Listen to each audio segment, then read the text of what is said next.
Bueno, faltó en la bio de Carlos, faltó que es gondolero también. Como ven, se trajo el disfraz. Una frase que... No se ríen. Estoy identificando a los que se ríen, ¿eh? Bueno, Ahí hay varios. ¿qué vamos a usar? ¿Windows 10 tenemos? A ver, mira, Andrés está sacando una foto. ¿Viste? Windows 10, no. ¿No? No, Bueno. Windows 10 no. ¿Qué tenés? Tenés que cambiar el El monitor. fondo, sí. Hace un poco de tiempo mientras yo preparo todo acá. Bueno, nosotros vamos a tratar de hacer un poco de ruido con esto. Eso es... No es Windows 10. Bueno, pero ese es Windows. Adentro es Windows. La idea nuestra es hablar un poco sobre desarrollo ágil. Hablamos con los chicos. La idea es, como siempre en el desarrollo ágil, nosotros tratamos de salir, uno de los principios del manifiesto ágil es poner el foco más en las personas que en las herramientas y en los procesos. Así que, como nosotros solemos hacer dibujos y cosas por el estilo, algunos ya nos conocen, pero acá era difícil dibujar para que vean todos ustedes, trajimos los dibujos hechos. PowerPoint no tenemos, así que usamos el BIM para hacer la presentación esa inicial. Ahí se terminó. Tienen el canal de Slack, pero como Fernando ya nos habilitó, podemos tratar de hacer preguntas interactivamente también acá. Si quieren hacer preguntas por el canal de Slack, lo bueno es que podemos seguir la conversación incluso cuando se termine esto. ¿Está? Bueno. Tengo un problema con la resolución, me parece. Bueno, pero se ve el dibujito. No, pero Visual Studio no se va a ver, me parece. Vamos a hacer lo posible. Sí, ahí está. Ahí tomo. Ahí tomo. Bueno, vamos a empezar con el dibujito este. La idea de esto es, nosotros tenemos 45 minutos, nos quedan 43 con un segundo, dice ahí. Llevo esto, perdón. Llévatelo. ¿Me voy a llevar esto a mi escritorio? Sí, llévatelo a tu escritorio. Y sigo trabajando acá. Bueno. Mientras vos decís lo tuyo. Sí, pero ahora me sacaste el dibujito. Tranquilo. No es fácil manejar Vas a esto. terminar con tortícolis hoy, me parece. Esto es tecnología de punta. Ahí estoy. Ahí está. Bueno, de punta de marcador. Bueno, la idea, este es el dibujito total, después lo vamos a ir recorriendo, pero es... mirá, lo tengo acá también. Ahí lo que tenemos es más o menos el recorrido en general que hacemos en un proyecto ágil. Una de las ideas en el agilismo es largo, el paradigma es amplio, pero es tratar de llegar desde la idea de negocio, la idea del problema que queremos resolver, hasta producción lo más rápidamente posible y con la mayor densidad de comunicación posible. En vez de empezar con que la idea la releva a alguien, que se la cuenta a otro, que después hace un documento, que otro lo lee, que lo aprueba, que otro hace el diseño y todo lo demás, esto tratamos de concentrarlo y lo que tratamos de hacer es que haya mucha comunicación a todo lo largo de eso y que idealmente la gente que está a cargo de la idea termine hablando y revisando e interviniendo muy cerca del proceso hasta que llegue a producción. Entonces, esa idea normalmente arrancamos con un taller que se suele llamar Inception, después pueden buscar el que tenga interés en Agile Inception, y ahí lo que tratamos de hacer es juntar a toda la gente, en muchos casos por ahí eso es previo a arrancar el proyecto, entonces todavía el equipo no está definido, así que traemos a la gente de negocio, gente de infraestructura, de seguridad, a todos los involucrados posibles, y a la gente que puede llegar a estar participando en el equipo de desarrollo, y hablamos durante medio día, un día o dos, según el tamaño del proyecto del que estemos hablando, para entender claramente la visión de negocio, pero no entenderla por intermediarios. Lo que tratamos de hacer es que todos entendamos bien cuál es el objetivo de negocio que queremos cubrir, cuáles son los riesgos que hay ahí, los riesgos técnicos, los riesgos políticos, riesgos de vestimenta, como estas cosas que pasan acá.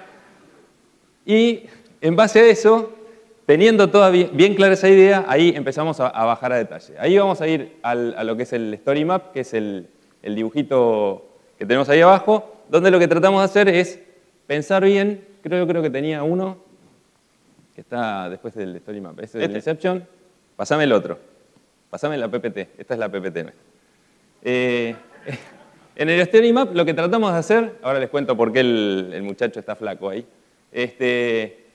lo que tratamos de hacer es pensar también entre todos en el alcance global del proyecto. Entonces, lo que vamos a hacer ahí es pensar de todo el proyecto, dividirlo como en los casilleros de arriba, digamos, serían como los etapas de proceso, los módulos que tradicionalmente teníamos, y vamos a pensar toda la funcionalidad que hay hacia abajo, a alto nivel, pero toda la funcionalidad que hay hacia abajo para cumplir cada uno de esos módulos. Y después lo que hacemos durante bastante tiempo es discutir entre todos qué es lo mínimo que podemos poner de cada funcionalidad para hacer un entregable lo más temprano y lo más rápido posible, digamos, ¿no? Lo más temprano y lo más sencillo posible. Un entregable que tiene que ser algo que pueda funcionar relativamente y sobre todo que me permita aprender. Metido en los métodos ágiles está la idea de que un proyecto es un proceso de aprendizaje. Entonces, hasta que yo no tenga algo que puedo ver, que puedo tocar, que ejecuta y todo lo demás, y que lo puedo empezar a usar, no voy a poder realmente refinar mucho. Si no, los proyectos frágiles, digamos, son los que... En lugar de ágiles. No son ágiles, son frágiles. Los frágiles son los que yo hago todo el ejercicio intelectual y todo lo demás, y un día se supone que vamos a ir y lo vamos a poner, al final de todo hacemos UAT, cosas por el estilo, y un día se supone que se prenden y van a arrancar todos bien. Entonces, de ahí es donde tratamos de sacar. Y el amigo esqueleto ahí está porque uno de los primeros releases que tratamos de entregar es un release que es interno, sería como una beta, algo así, que se le suele llamar en la jerga de Story Mapping el walking skeleton. Es un esqueleto, camina, tiene que funcionar, me tiene que cubrir toda una funcionalidad de negocio de punta a punta, pero no está presentable, digamos, da un poco de miedo para sacar y ponerlo realmente a los usuarios. Pero me permite realmente ir y probar que realmente esa aplicación que yo estoy construyendo funciona, que se comunica de punta a punta, que es una aplicación que es de facturación o algo por el estilo, saber que por lo menos tengo un ítem que lo pongo, hago el pedido, lo puedo despachar, lo puedo entregar, lo puedo facturar, lo puedo cobrar aunque sea en efectivo. Lo mínimo que me permite entender de punta a punta todo eso. Vamos a avanzar, vamos a avanzar un cachito a lo que es el ciclo de Scrum. Hasta acá arrancamos con lo que sería la previa del proyecto. Vamos a empezar un poquito en el ciclo de Scrum. Esto es una versión... Ahí, frename ahí. Acá me va a tener que hacer zoom, así. Ok. ¿Este es touch? Este es touch. ¿Es touch? Bueno. Vamos... Una cosa, acá lo que tenemos nosotros es el Story Map de un ejercicio que usamos mucho en los talleres que damos de Scrum y demás. Entonces, lo que tenemos acá es un prototipo, lo que llamamos el prototipo de papel, que nos explica más o menos cuál es la funcionalidad. Esta es una aplicación corporativa de alta complejidad, que es un contador de tenis. Pongo los nombres de los jugadores, aprieto un botón y me dice quién va a ganar, digamos, me va diciendo cómo es 15-0, 30-15, ese tipo de cosas, ¿no? Ese es el ejercicio. Y lo que hicimos abajo, a ver, tenemos que ver. Viene a ser como el Story Map, donde, vean, el Walking Skeleton es el primero que me dice, bueno, yo quiero ver la primera pantalla que me muestre fulano versus mengano y que por lo menos cuando aprieto el botón haga algo. Yo con eso tengo, en este ejemplo chiquito, por lo menos ya sé que tengo los elementos básicos y tengo la interacción con el usuario. Entonces me puedo dar cuenta si esto está funcionando. El siguiente release que marcamos ahí, que ya puedo poner los jugadores, cuenta los puntos, me muestra si ganó un game y qué sé yo, es lo que llamamos el MVP, que no es Microsoft Valuable Professional, como varios que hay por acá, sino el producto mínimo viable. La idea del producto mínimo viable está tomada más del ambiente de Lean Startup y demás, que es paralelo al agilismo, y es cuál es el producto mínimo que yo podría hacer que funciona, que realmente tiene un funcionamiento y que yo puedo poner en el mercado para que alguien lo use. El ejemplo medio canónico de ese es Twitter, que salió con un casillero así, con un botón, que vos escribías algo, 140 caracteres y mandabas una cosa. Y era muy básico, pero la idea es que vos publicás eso muy tempranamente y seguís iterando y vas viendo qué es lo que piden los usuarios, reaccionás rápidamente y vas construyendo en base a eso y vas modificando el producto en base a lo que la gente usa. Y después seguís ahí. ¿Por qué se hace eso, señor Salinas? ¿Por qué se hace eso? Porque básicamente lo que tratamos de hacer es evitar construir todo un producto en nuestra cabeza suponiendo nosotros que es lo que los usuarios van a usar, ¿no? Esto tiene que ver con, por un lado, ahorrarnos un montón de cosas y por otro lado tener un contacto directo con el público que va a usar las cosas. Vos me querías agregar algo más. No, claro. ¿Tiene algún correlato en la parte técnica esta exploración continua? ¿O lo vemos después? No sé.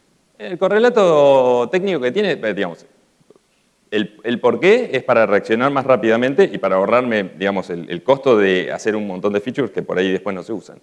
El cómo lo hago, eso es más crítico y eso necesito ahí estar seguro que yo puedo entregar nuevos features muy rápidamente, haciendo experimentos muy chiquititos y que tengo la seguridad de que puedo ir rápidamente a producción y sé que no voy a tener problemas regresivos grandes, ¿no? Entonces ahí nos vamos a meter un poco en, vamos a ver, tenemos el de Scrum. No te veo muy seguro de lo que falta. ¿Sí? Vamos al de Scrum. No, te quedó al revés, mirá. No, a vos te quedó. No armás bien la PPT vos. Yo te dije, como vos tenías que poner los slides en un orden. Bueno, vamos a explicar rápidamente esto y nos vamos a meter como en una especie de paso de comedia de cómo ocurre uno de esos días adentro de una iteración. Arrancamos con un backlog desde el Story Map, empezamos a bajar a más nivel de detalle, historias de usuario que cumplen cada uno de esos ítems. Tenemos en Scrum una planning con el personaje ese que es el Product Owner. No nos vamos a meter en mucho detalle porque no nos va a dar el tiempo. Si quieren después charlamos en las preguntas. Pero hay alguien que se encarga, no es un intermediario, sino que es alguien que se encarga de mantener el backlog priorizado. ¿Qué es lo más importante que tenemos para hacer cada día? En base a eso hacemos una planificación para un sprint que puede durar 1, 2, 3 semanas. Y el equipo en cada sprint lo que va haciendo es repartiéndose las tareas. Trabajamos con equipos multidisciplinarios donde cada uno decide todos los días, en conjunto, el equipo decide con qué van siguiendo, digamos, qué toma cada uno, pero siempre respetando la prioridad. Al final del sprint, ¡epa! ¿Es por computación eso? Esto es por computación. Toma, manejalo vos porque yo no estoy seguro. Bueno. Tengo miedo. Bueno. Al final del sprint, de nuevo, la gente esta que fue la que dio lugar al backlog y todo, viene y ve con el equipo el producto que tenemos entregado, el producto que tenemos que está funcionando, lo ven, practican con eso y sacamos feedback. Obviamente muchas de las cosas que nos comenta que no les gustaron o cosas que se le ocurren, vuelven acá al backlog, se repriorizan y nos va a dar entrada para el próximo sprint. Y después tenemos otra parte acá, ahí me quedó chiquito, que es la retro, que es un espacio de mejora continua que es muy importante en Ágiles, que es donde el equipo piensa qué es lo que salió bien o mal y demás y cómo qué va a mejorar en el próximo sprint. En el próximo sprint siempre el equipo trata de entregar un producto mejor, pero trata de ser un equipo mejor. Esto está como metido en el agilismo que hay dos cosas que vos producís. Vas mejorando el producto, vas refinando el producto y vas refinando el equipo. ¿Qué pasa con esto? En general, el mismo autor de Scrum, Ken Schwaber, dice Scrum es bárbaro, te sirve como metodología de planificación y todo, y te garantiza que vos, por lo menos, en el peor de los casos, cada 15 días entregás consistentemente algo que puede ser una porquería. ¿Qué te pasa? Scrum no te garantiza, no te dice cómo tenés que hacer las cosas, no te dice con qué prácticas de ingeniería trabajas. Esa parte de acá, que es como complementaria a Scrum y que no se puede dejar de lado, en general son las prácticas de XP, de Stream Programming y demás, y tiene que ver con TDD, el tema, esto que hablaba Fernando recién, el tema, este foco fuerte en automatización de pruebas y cosas por el estilo. TDD es una forma de escribir la prueba y después el código, y un montón de prácticas como asociadas a TDD, como ATDD y otro tipo de validaciones que uno puede hacer, que primero plantea la validación y después escribe lo que necesita para pasar esa validación. Entonces vamos a meternos un poquito en eso. Lo que hacemos es usar una combinación de TDD y integración continua, que es básicamente que cada vez que nosotros hacemos un cambio y lo mandamos al repositorio de versiones, hay un servicio que baja eso como si fuera un desarrollador más y corre, digamos, compila, corre las pruebas de aceptación y todo lo demás, y me avisa si algo salió mal. Entonces eso permanentemente nos está dando feedback. Esto implica también que vamos a estar todo el tiempo tratando de hacer ciclos muy cortos y commits muy frecuentes, ¿no? Vamos a tratar de mostrar un poquito este ciclo, un pedacito de este ciclo, y ver más o menos cómo funciona eso en el ambiente .NET. Y un ambiente .NET como tradicional, no ni siquiera muy novedoso, porque No. ¿Y esto? Pero Estamos... No, ahí tenés ahora, que compartir eso. sí, ahora lo vamos a ver. Bueno, ahí señor comparte el Visual Studio. Vamos a tener que... ¿No podés ponerlo en Mirror? No, pero creo que ¿Sí? me arreglo aquí, ¿eh? Bueno. Creo que me arreglo. Bueno, esto que estamos viendo es un Visual Studio 2010. Está corriendo dentro de una máquina virtual, que está corriendo adentro de un sistema operativo, que no vamos a... Se puede mencionar porque ahora somos ¿Sí? todos amigos. Está corriendo dentro de un Ubuntu. Entonces, lo que vamos a ver ahora es un típico proyecto... Describo el proyecto, ¿no? ¿Me parece, Martín? Dale. Esto está implementado ya, no, por supuesto, durante el desarrollo de esta sesión no hacíamos tiempo a construir esto, así que lo trajimos un poco construido. Es una típica aplicación ASP.NET MVC. Ahí los que recuerdan algo verán, los que ya han interactuado con este tipo de aplicaciones verán que hay un controller, vistas, etcétera, etcétera. Muy simple. Y hay unas pruebas que estamos corriendo. Hay dos categorías de pruebas, yo diría. Hay pruebas que prueban más el componente, pruebas unitarias. Este fue un proyecto desarrollado, estas pocas líneas de código fueron desarrolladas con TDD, que es una de las técnicas que aparecía antes en ese dibujo, entre las técnicas de XP. Y también hay pruebas hechas a nivel, un poco más de integración, hechas a nivel de controllers. Ustedes saben que, o por lo menos hay una de las formas de desarrollar que nos permite, respecto a lo que decía Martín, pero más llevado hacia la parte técnica, digamos, ¿no? Cuando el desarrollador se sienta a escribir código, una de las técnicas que ayuda mucho es tratar de escribir el código que realmente necesitamos. Entonces, ese camino que comienza en el backlog con la user story, en lugar de ir directamente al código, tratamos de generarnos una especie de contención para escribir el código correcto, el código más simple posible, a través de la escritura de pruebas de aceptación. La escritura de pruebas de aceptación, la implementación en sí de las pruebas de aceptación depende muchísimo de la tecnología que estemos usando. No es lo mismo Android, no es lo mismo Java, no es lo mismo Ruby, no es lo mismo dentro de Ruby Rails o Sinatra o dentro de .NET. Hay distintas maneras de hacerlo. En este caso nosotros elegimos, tenemos dos alternativas. Una la vamos a ver al final, a ver si logramos hacerla funcionar, pero la que tenemos aquí es programar a través de los controllers, es decir, yo necesito construir tal user story, entonces escribo un test impactando contra los controllers, que es el punto, en este caso, más externo que elegimos para escribir la prueba de aceptación, y a partir de ahí implementamos. Vamos a ver un test de uno de los controllers. Un test de un controller, aquí, por ejemplo, ¿se ve bien el código ahí o no se ve? Ok. No tenía, de allá, de acá abajo tenés. Control flechita. Muy bien, muy bien. Sí. ¿Vos pensás que no me acuerdo yo de Visual Studio? Me acuerdo. Mucho, ¿no? Ahí se ve, mira. 150 estamos. Ok. Bueno, vamos, este es uno de los controllers. Esto, para que se entienda más o menos, hay como dos niveles.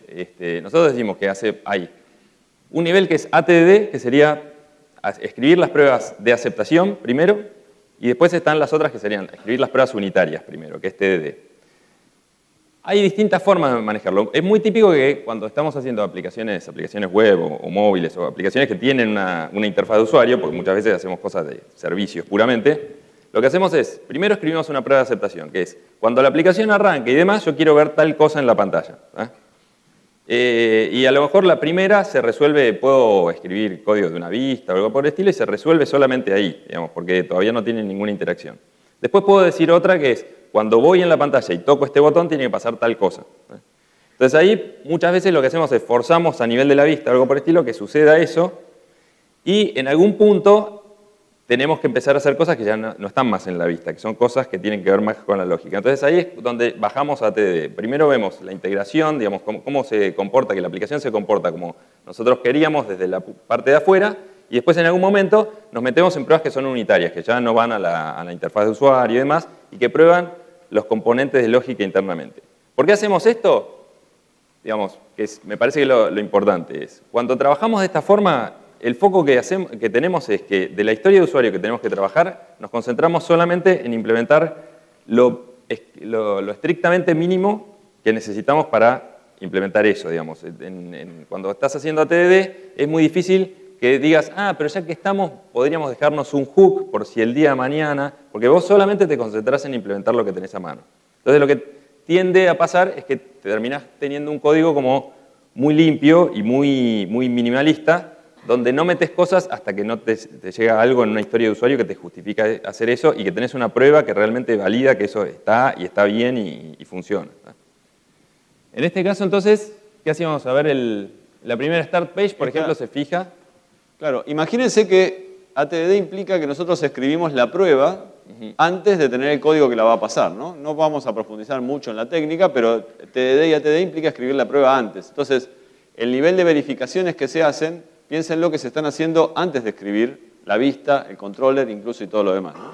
Aquí, esta primera prueba chequea que estemos mostrando una vista index. Luego iniciamos el juego. En este caso hay un escenario feliz ahí. Por ejemplo, dice, si inicio el juego con 2 jugadores, por ejemplo, Federer y Nadal, entonces debe decirme en algún lugar, en la vista siguiente, que dice Federer versus Nadal. Te queda el tooltip ahí. Ok. Entonces, esto, ¿no? Este es el tipo de cosas. Fíjense. Acá yo le estoy diciendo que si empiezo poniendo esos 2 nombres, me va a tener que decir el título de la ventana ese cartelito. Eso internamente, más allá del render o algo por el estilo, implica que algo va a tener que alambrar que esta string se concatene o se arma, algo por el estilo. Este es como el caso más fácil. Pero yo podría llegar a un caso que, no sé, en una aplicación de negocio, que si yo ingreso una cuenta y le pongo un tipo de plan de ahorro o algo por el estilo, y le doy una tasa o una cosa inicial, me dice que estos son los siguientes pagos del año y que esta es la tasa anual, ¿no? Ahora, eso yo lo puedo empezar diciendo, bueno, hago la vista para que me resuelva eso. Yo ya sé que desde el punto de vista operativo la prueba pasa, ahora me tengo que meter adentro, hacer la lógica para hacer que haga el cálculo más en chiquitito. Voy a hacer un montón de pruebas unitarias que vaya haciendo las pruebas independientes que calculen la tasa, qué sé yo, apliquen la tasa por cada una de las cuotas y demás, ¿no? Lo que me va a quedar es que me va a quedar algo muy validado. Esto tiene que ver con lo que hablábamos antes de que como esas pruebas se van acumulando, yo tengo como un activo muy grande que son todas esas pruebas que me van quedando, que son la codificación de la especificación del sistema, pero en forma ejecutable. En vez de tener que tener una persona que agarra casos de prueba que están escritos en Word o algo por el estilo y los ejecuta cada vez, yo tengo directamente todo eso especificado en un script que agarra y ejecuta esas pruebas contra el sistema. Entonces, esto es lo que me permite saber que puedo sacar features o agregar funcionalidad muy rápido y puedo verificar que eso no impactó la funcionalidad que tenía antes, me evita los problemas regresivos. ¿Sí? Ahí creo que estas pruebas, yo creo que vamos a avanzar, voy por encima y después vamos a basarnos en preguntas, pero sí una cuestión conceptual que nos habilita a tener muchas pruebas que se pueden correr en forma automatizada. Me parece que es uno de los pilares fundamentales del desarrollo ágil, es que si nosotros tenemos muchas pruebas automatizadas, tenemos un habilitante importante para el desarrollo ágil que es la velocidad. ¿Por qué? Primer punto, si tenemos muchas pruebas, estamos más protegidos ante el refactoring. Si nosotros decimos, este software funciona, pero para la nueva funcionalidad que tengo que agregar, debiera cambiarlo, debiera hacer un refactoring, debiera mejorarlo desde el punto de vista de la simpleza, lo puedo hacer porque lo modifico y corro las pruebas. Si todo funciona, quiere decir que esa modificación es satisfactoria. Generalmente, ningún equipo de desarrollo modifica un código que funciona si no tiene pruebas que lo respalden, porque es un riesgo muy grande. Segundo, y es que a medida que el ciclo de desarrollo se va haciendo cada vez más rápido, la prueba manual, si no la tuviera automatizada, implica un tiempo demasiado grande. Nosotros tenemos clientes que están realmente atascados en el ciclo de desarrollo porque la prueba les lleva tanto o más tiempo que el desarrollo. Entonces, y no pueden lanzar sin probar, por ejemplo, ¿no? Bueno, bien, mostramos un poco la estructura. Sí, ¿vos querés mostrar algo más? No, ¿querés muestro estructuralmente, corro las pruebas si querés y... correr las pruebas, okay. Hacemos un Ahí tengo Hacemos un algunas. commit y mostramos el Jenkins. Sí. Voy a correr para que las vean correr.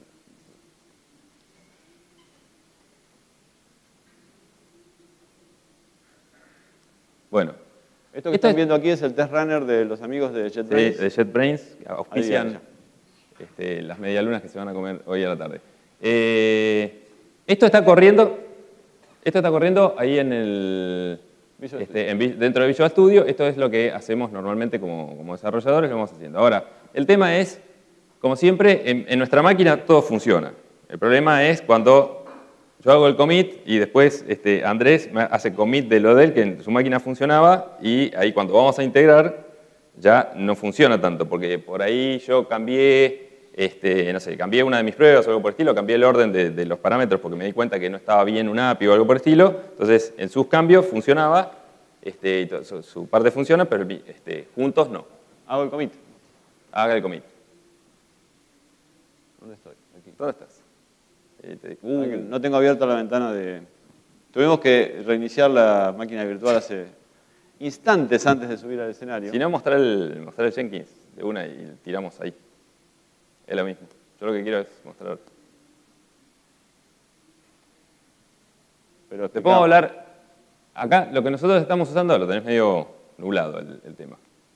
Este es Jenkins. Jenkins es un posible motor de integración continua. Hay montones, está TeamCity, está TFS. Jenkins está escuchando, en este caso nosotros estamos usando Git, está escuchando, en el caso de Git se pueden usar hooks y demás, pero no importa, es como que genéricamente está escuchando el repositorio de código fuente, y cada vez que hay un commit dice, hay un commit más, entonces agarra y dispara todo un job que está construido ahí, que en este caso agarra, tira msbuild, genera toda la solución, y después de eso ejecuta, llama mstest y ejecuta todas las pruebas de aceptación, las unitarias. ¿Podemos ver los pasos que hace? Dale. Pero, correlo, ¿está en rojo? Ahora voy a correrlo con rompiste, push, Carlitos. Con un push. Sí, está roto a propósito. Qué cosa. ¿Querés explicar? Aquí tenemos, bueno, explico yo qué es. Dale. Esto es un job de Jenkins, es una herramienta parecida, si los que no tienen una visión más o solo desde el punto de vista de Microsoft, sería el equivalente a TFS Build, o sea, la herramienta de integración continua de TFS. Hay muchas otras herramientas también, la gente de JetBrains incluso tiene una herramienta que se llama TeamCity. Que te vaya pasando acá. Sí, ok, gracias. Y estas herramientas en general son muy simples, consisten en monitorear el repositorio de código fuente y cuando hay algún cambio en ese repositorio, descargar el código y ejecutar una serie de pasos que usualmente los programamos nosotros. En este caso, el primer paso es, un poquito más arriba, bueno, esta es la configuración del repositorio de código fuente. Estamos con un repositorio de código fuente local para asegurarnos el trabajo que funcione. Luego luego programamos aquí cómo queremos, cada cuánto tiempo queremos, o sea, con qué criterio queremos chequear el repositorio de código fuente. En este caso está un poll continuo, es decir, estoy mirando todo el tiempo. Cuando hay un cambio me disparo. Pero también puede ser nocturno, una vez por semana, lo que fuere. Está complicado acá. Luego ejecuto aquí.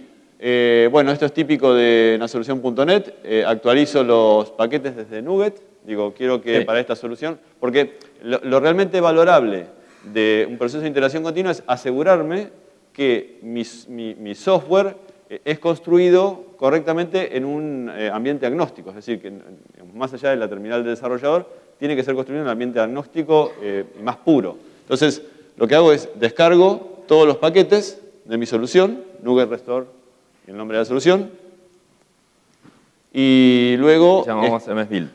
Acá llama msbuild con ejecuto msbuild con la solución. Exactamente, ejecuto una compilación común y corriente. Compila todo, más abajo.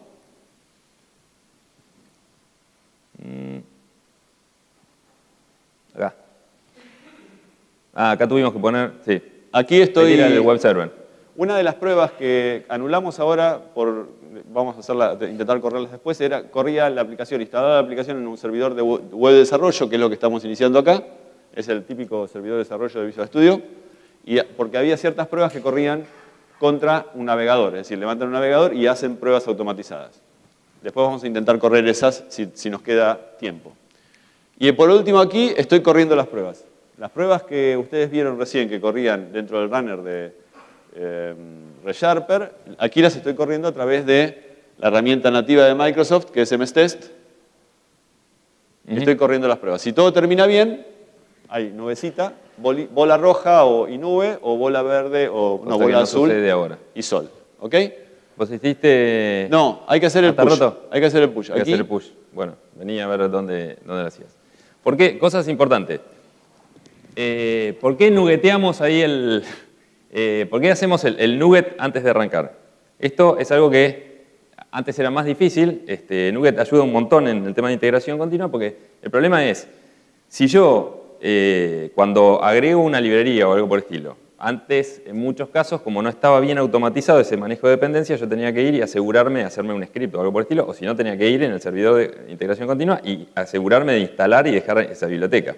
Pero si yo lo hago a mano, estoy rompiendo la magia de que esto se reconstruya permanentemente. Entonces, en este ambiente así, lo que hacemos es, nunca instalamos nada manualmente en nuestra máquina. Al hacerlo con NuGet y todo lo demás, vos dejás la información para que el mismo proceso que vos hiciste en tu máquina de desarrollo se vuelva a repetir y sea, digamos, integrable con lo de los demás. Entonces, no hay nada que vos tengas que hacer a mano para generar la compilación y el ambiente en donde se ejecutan tus pruebas. ¿Ah? Todos tenemos configuración idéntica. Bueno, ahí no se ve mucho, pero créanme que está haciendo, que va a ser el commit. Si ustedes no ven, se imaginan bueno, mí. A ver. Lo importante de esto es, nosotros el foco es, más que las herramientas en sí, que en este caso nosotros elegimos todo esto a propósito para ver las cosas en chiquitito, ¿ah? El foco es, dentro de las prácticas de ingeniería, digamos, la parte de la agilidad va un poco más allá, también en la forma en que nos comunicamos y todo lo demás, pero por el lado de las prácticas de ingeniería es, tengo mucho foco en automatización, mucho foco en este tema de trabajar con los ambientes totalmente autónomos y que yo lo pueda pasar por todos lados y que las cosas se vayan haciendo... Ahí estoy haciendo el push. ¿Qué pasó? Ahí va el push. Bueno. Ahí fue el push. El push va... Tenemos una estructura local porque no, por si acaso no funcionaba Internet, entonces tenemos un repositorio local donde está trabajando con Visual Studio y el push va a otro repositorio local centralizado que es el que está mirando Jenkins. Ahí podés ir a Jenkins. Ahora voy a Jenkins y aquí... Debería haber disparado. En algún momento va a disparar. Ahí está en azul. Ah, ya corrió entonces. ¿No? Sí, pero está ¿cuánto hace que corrió? Sí, fíjate, hizo el último. 2 minutos. Vamos a correrlo de nuevo. Correrlo de nuevo, dispararlo ahí. Ahí lo que hacemos es generarlo. Bueno, y ahora la gracia de esto es que esto Jenkins, TeamCity, TFS, lo que sea, va a estar generando permanentemente todo esto cada vez que nosotros hacemos un commit y hay montones de formas de configurarlo, pero normalmente o haces que te mande un mail o tenés una pantalla en algún lado donde todo el equipo está viendo esto y el foco del equipo pasa a ser mantener en verde el build. ¿Ah? O sea, si el build está roto, si el build en algún momento, success, por fin. Bueno, cuando algo de esto se rompe, digamos, cuando queda en rojo, el foco es que alguien recibe un mail o lo vemos en una pantalla o algo por el estilo y todos paramos y lo importante es volver a ponerlo en verde. ¿Tá? Volver a hacer que esté integrado y funcione. ¿Por qué? Porque lo que nosotros queremos es saber que cada vez que estamos metiendo algo está funcionando entre todos. Si vos dejás que el build en algún momento quede rojo y dice, no, bueno, pero yo ya creo que ya sé qué es, entonces después lo miro y todo. Ya perdiste el tema de que todo el mundo sabe que están construyendo una solución sana. ¿Ah? Entonces, eso es parte del foco principal. ¿Querés volver al dibujito? Y nos quedan unos 10 minutos como para preguntas. Un poquito más. Bueno. ¿Dibujito? ¿Dónde está el dibujito? No, tenés que... Bueno, esto es al final del dibujito, creo que estaba en el último. Pásamelo. Está esta parte de acá, después, bueno, en realidad, esto hay varias versiones. Esto es como un zoom, en realidad no sale de acá. Lo que suele pasar con esto es que nosotros tenemos, este es el esquema de integración continua, digamos, ¿no? Que estaba allá. Cada vez que hacemos un commit pasa por acá.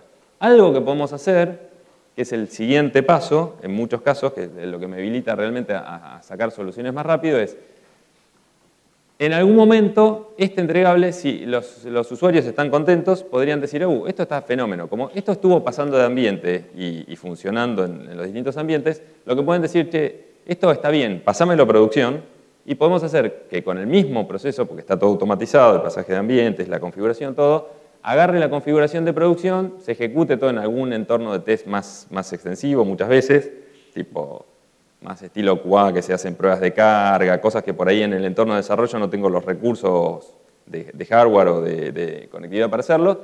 Y si está todo bien, puede seguir derecho a producción, ¿no? La consecuencia final de todo esto es que cuando un equipo madura y el botón este que pasa las cosas, una vez que lo revisamos, lo pasa a producción, se convierte en el pajarito de Homero Simpson, ese que hacía así y picoteaba el botón y apretaba el botón todo el día. Llega un momento en que nos sentimos tan seguros por todas las pruebas que tenemos y la dinámica del equipo, en que ya nadie piensa y cada vez que hay que pasar a producción apretan el botón directamente. Entonces en ese momento podemos sacar el botón y pasar finalmente al sueño final de Continuous Delivery, que sería que cada vez que hago un commit, esto fluye, pasa todas las pruebas, y pasa todas las pruebas automatizadas, directamente va a producción. Esto, como contaba Fernando recién, en Azure, por ejemplo, está tan automatizado como que lo que puedo hacer es más fácil todavía, porque en Azure es como que tengo una doble instancia, digamos, mi instancia productiva tiene dos entornos, pero que son la misma cosa, con endpoints, entonces yo hago el deploy acá, corro todas las pruebas, y si está ok, lo único que tengo es hacer un switch y me pasa, cambia los DNS y una cosa así, y mágicamente lo que era mi entorno de prueba pasa a ser producción. Entonces es como muy directo todo eso. Y esa ventaja que tengo, que es una de las cosas que me da la nube en general, que apunta a todo esto, es que estoy probando realmente en el ambiente de producción. Antes estaba siempre el tema de que yo para probar en el ambiente, digamos, para hacer pruebas de carga y todo lo demás, siempre tenía que simular un ambiente. Pero ese ambiente no era idéntico al de producción, porque el de producción tiene más recursos, tiene un montón de cosas más. En Azure y en muchos de los proveedores de cloud yo tengo la posibilidad de que directamente es realmente el mismo ambiente, la misma infraestructura y todo lo demás. La diferencia es que por ahí está limitado por la configuración de la aplicación a una parte nada más para que lo accedan ciertos usuarios, ¿no? Sí, yo había otras cosas que teníamos para decir, pero creo que eran todos chistes malos. Hablaste mucho ya. Sí. El punto es, continuando con lo que decía Eduardo, continuando con lo que decía Fernando, por la complejidad que tenemos hoy en día, sumada a la velocidad con la cual los equipos de desarrollo tienen que trabajar, yo creo que ya no es posible mantener el ritmo, ser productivos, ser eficaces, si no hacemos las cosas más o menos de esta manera. Aquí hay un enfoque, ¿no? Hay un servidor de integración continua que es Jenkins, que es gratuito, pero también se puede hacer sobre TFS.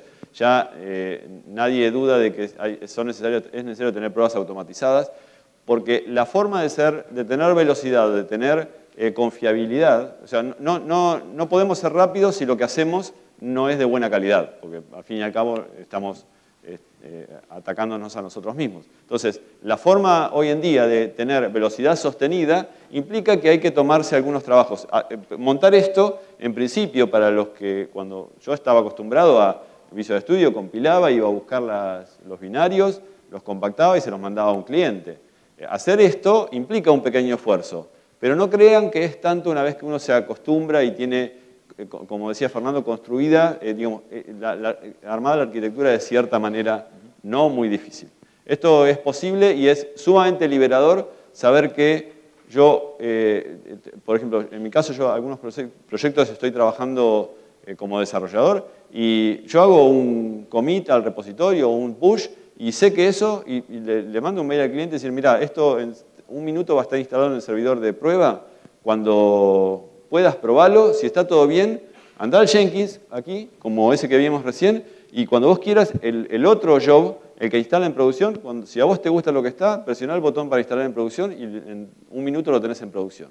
Eso es sumamente liberador. Me permite trabajar con mucha más rapidez porque hago menos cosas manuales. También, por supuesto, un ítem del que no hablamos, pero que se puede automatizar perfectamente, es la aplicación de cambios en base de datos. También es fundamental.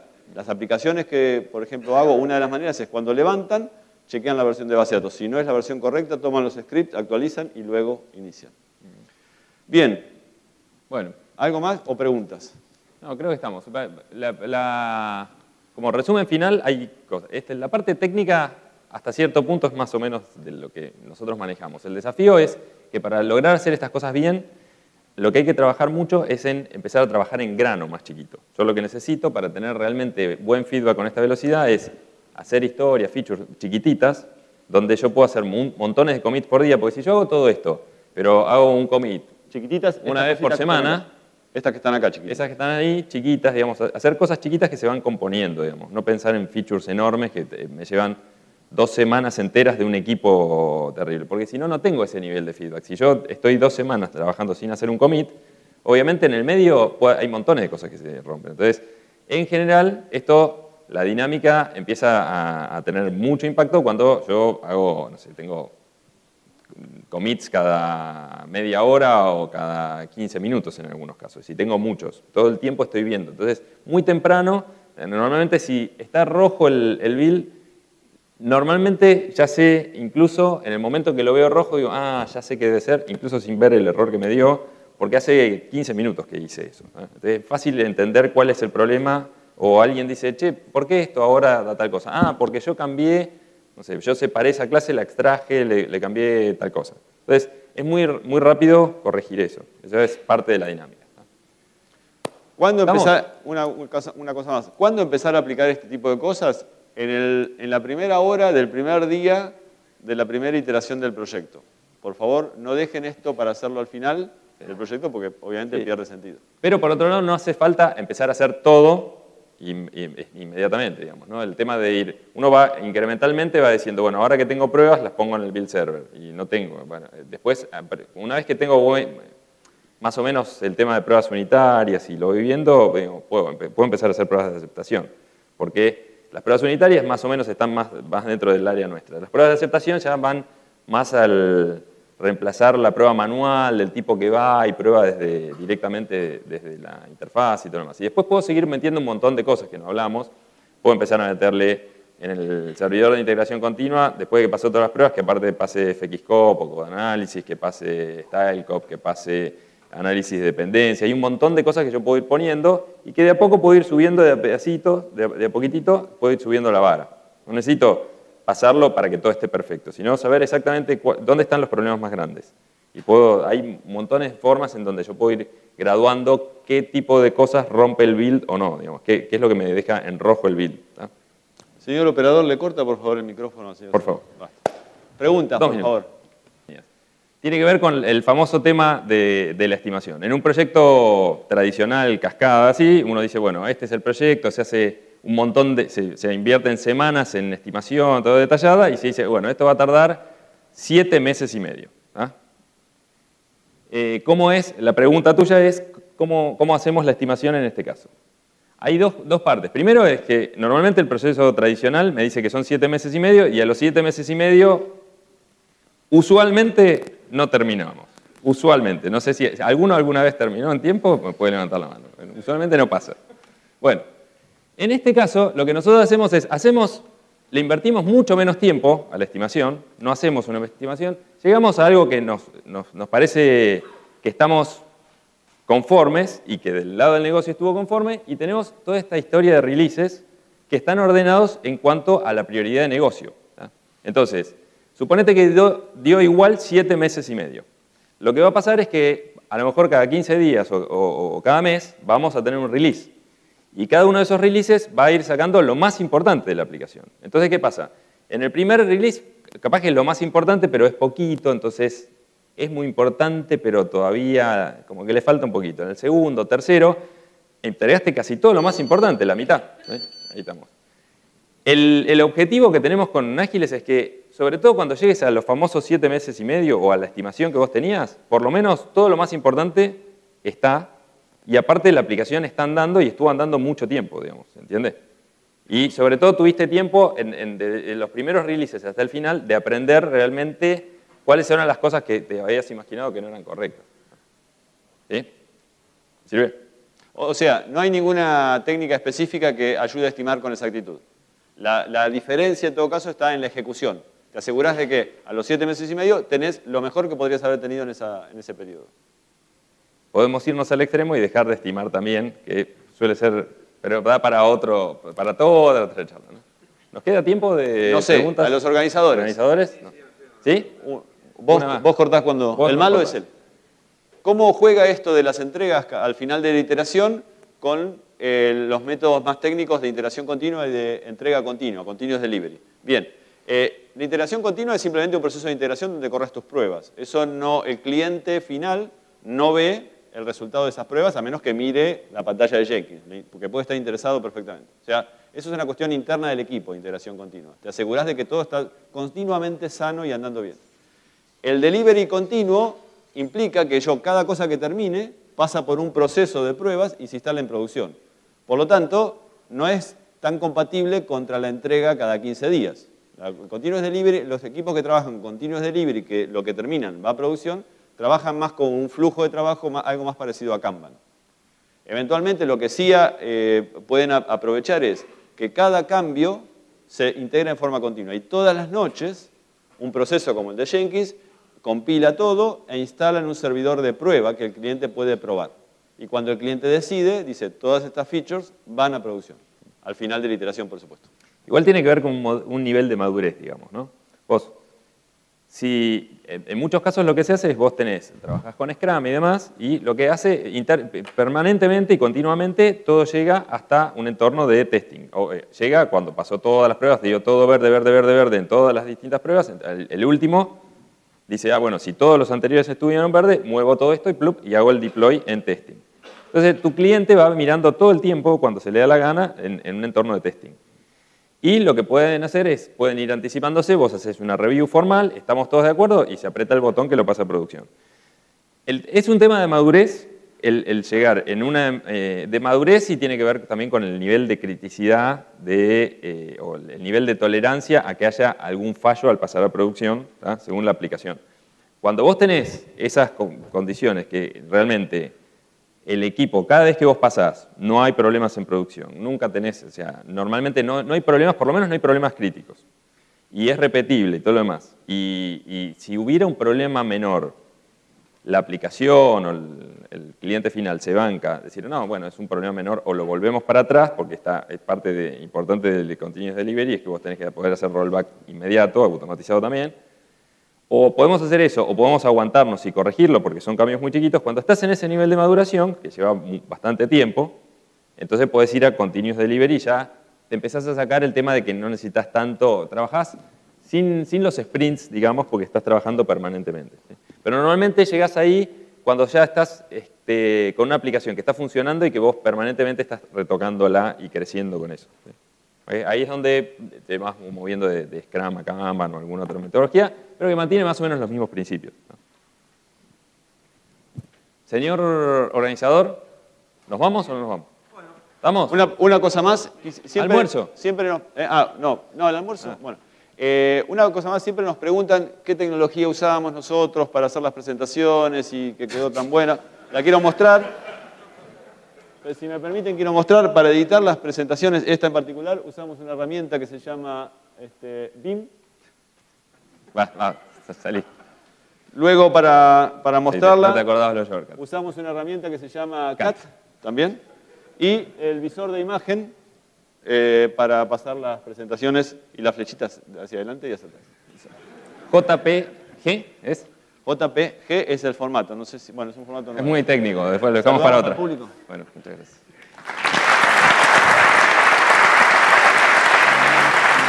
¿Vamos a comer?